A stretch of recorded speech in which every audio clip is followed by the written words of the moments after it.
Le bonheur existe, mais il est fragile. La peine existe, mais la vie vaut la peine d'être vécue. L'existence est menacée, mais il est possible d'avancer et de progresser. Toutefois, cet équilibre délicat entre joie et tristesse s'écroule sous le choc du malheur. L'âme est noyée sous la détresse.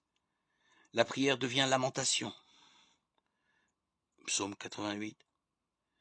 Persuadé que rien n'échappe au pouvoir de Dieu, le croyant de la Bible s'en prend à Dieu lui-même de sa situation misérable.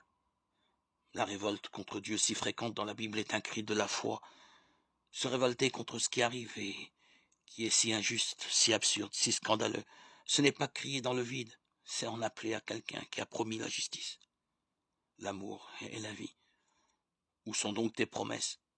J'y réfléchis pour comprendre ce qui m'était pénible à voir. Psaume 113, verset 16.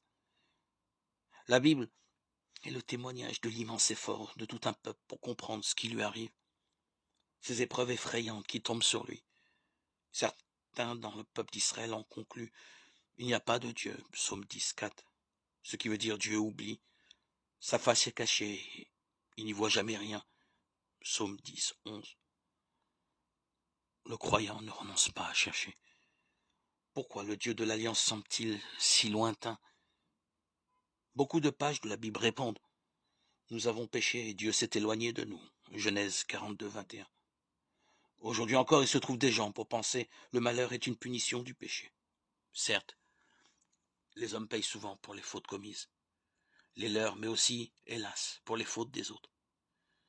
La réalité pourtant enseigne que très souvent le malheur est sans cause morale. Les justes ne sont pas toujours récompensés, les méchants ne sont pas toujours punis. Loin de là.